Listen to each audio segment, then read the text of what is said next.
great.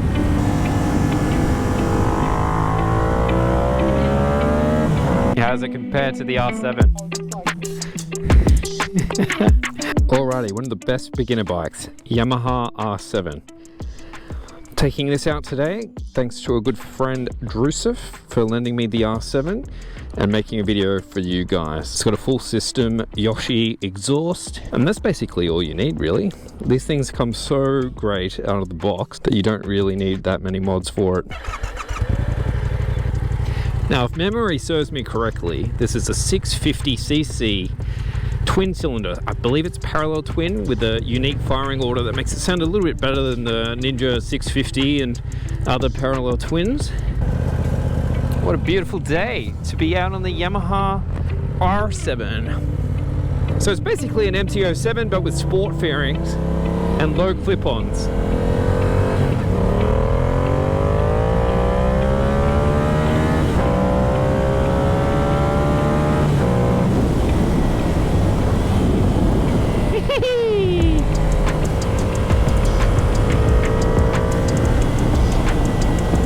This thing's great. Well, I don't know about that Insta. It looks a bit flimsy there. Now, why this makes a great beginner bike, it's not intimidating. You know, it's fast enough that you can learn, but not so powerful that it's super scary for a new rider.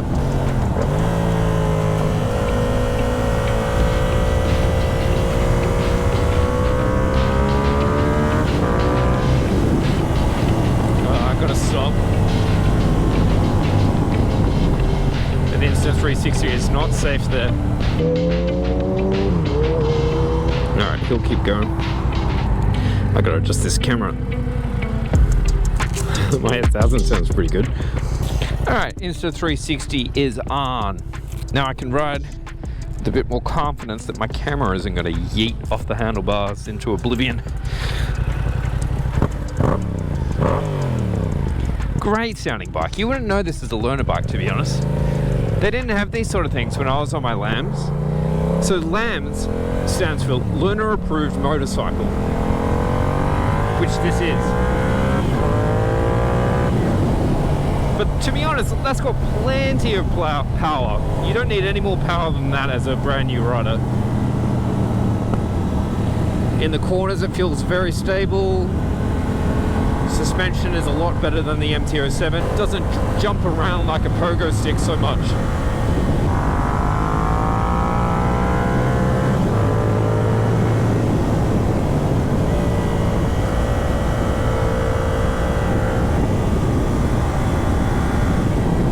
No one's behind us. Let's test the brakes. Yeah, they're good, but they're not. They don't have too much bite to them. So some of these leader bikes, you just breathe on the lever and it feels like you're going to go over the handlebars. But this, it's nice, you know. The main thing about learner bikes is they're set up in a way that they're forgiving, so that if you make a mistake, you're not going to get thrown off, you know.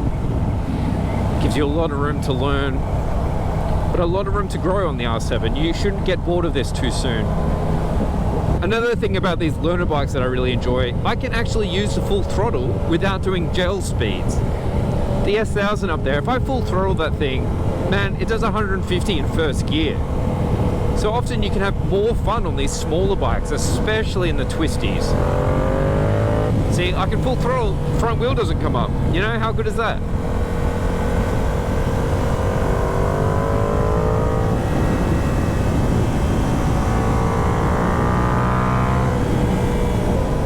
Bit of vibrations through the pegs I can feel that may have something to do with being a twin. Nothing horrendous though, it's fine, it's just something, an observation.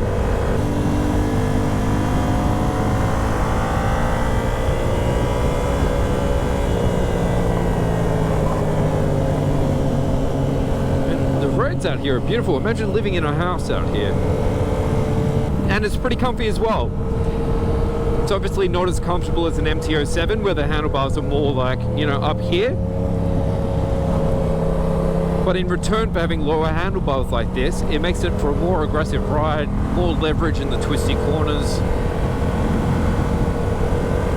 But it's not so uncomfortable like an R6 where, you know, you get a bit of wrist pain after a while.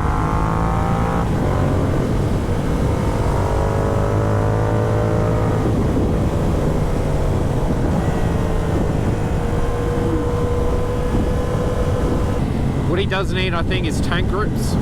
I can feel my knees slipping on the tank a little bit. Tank grips help a lot.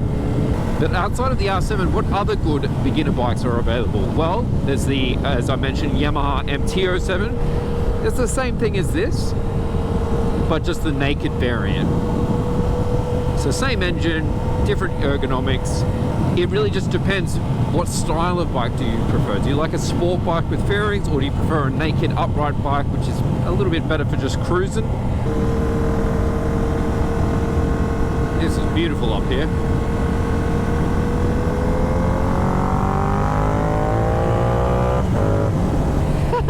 Alright, back to what I was saying. So beginner motorcycles, you've got the Yamaha R7, which I'm on, which I highly recommend. If you think you're not quite ready for a 650cc bike, that's fine. They also make the Yamaha R3, which is very similar, but just a 300cc. Kawasaki Ninja 400, very similar to the R3, just 100 extra cc. I actually really rate the Ninja 400. I've ridden one. Watch out for gravel. Gravel is your worst nightmare as a motorcycle rider. Ninja 400, very good, similar engine configuration. It's a parallel twin, 400cc. Not overwhelming power, but still fast enough to keep up with your mates in the twisties. They also make a naked variant as well, the Z300 or Z400. I think they've just announced at the ECMA, is that what it's called? The motorcycle convention, a Ninja 500. Not sure what sort of configuration that's running, or if it's just the same, just bored out a bit bigger. And what else? Oh, the Ninja 4, what is it, ZX4RR? That would be an amazing bike, but I'm not sure if it's coming to Australia.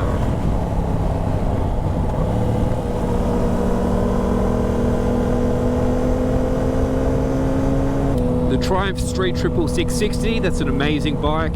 It's a little on the big side though, so if you're a smaller, you know, stature, a little bit smaller in height, then it might be a little bit intimidating. And they don't actually make them new anymore, so you would need to find one secondhand. It's since been replaced by the Triumph Trident. So it's still a triple cylinder, you know, 3-cylinder engine, sounds beautiful, but it's not quite the same as a street triple. Honda Grom would be a bit of fun if you live in an urban environment close to the city, but for roads like this or the highway, forget about it. It's really, there's not much going on there. Oh look, it's a baby cow! Baby cow! Oh, look at this guy dragging his brake in the corner. It's a bit ridiculous.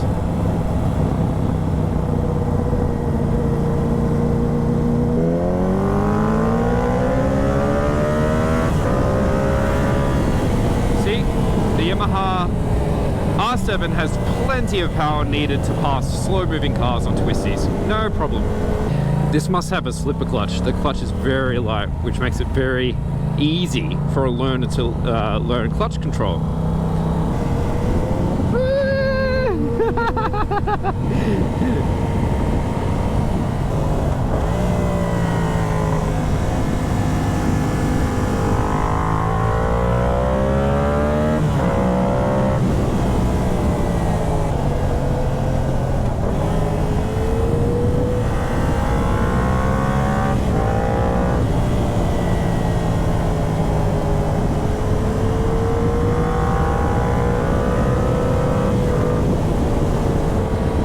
Though this is a Yamaha R7, a beginner bike, and I'm in the twisties with my good friend on an S1000, and yeah, he's taking it easy because it's not his bike, but he's not getting away from me just because I'm on a learner bike. Power doesn't matter in twisty roads like this. It's all dependent on the rider. If you're just a highway bro that just likes to drag on the highway in a straight line, back and forth, yeah, sure, you need a lot of power, but I mean, riding in a straight line is the most boring part of riding. Why would you not want to come to the twisties? I don't get it. Unless you live in an area that just doesn't have twisties.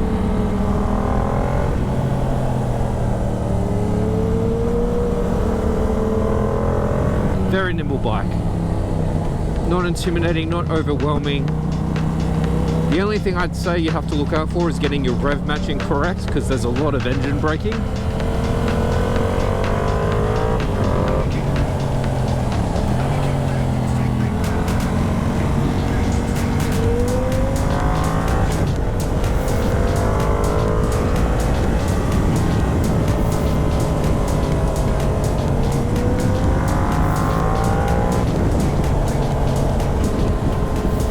Such a beautiful road, I love it here.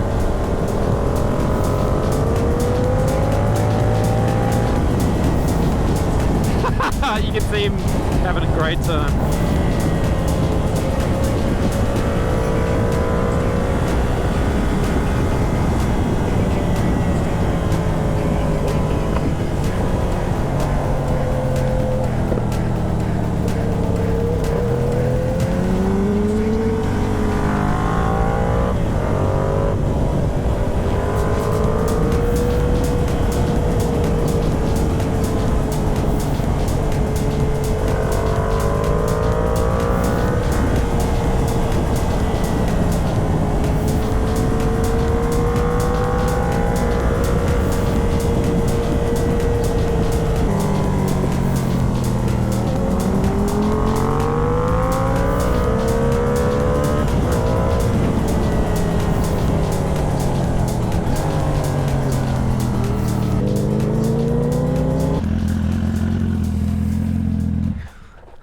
Oh wow, so quiet without that thing on.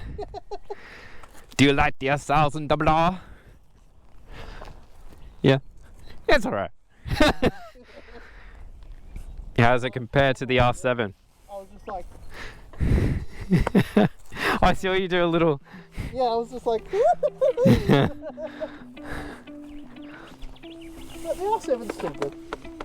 Yeah, I was saying, man, like in twisties, regardless of whether you've got 200 horsepower or 70, 80, whatever this is, you can't really use it. Yeah. Like, You still have plenty of fun with it. that's plenty of fun, man. Plenty of fun. I was saying I had a good time being able to like full throttle without like you. Yeah.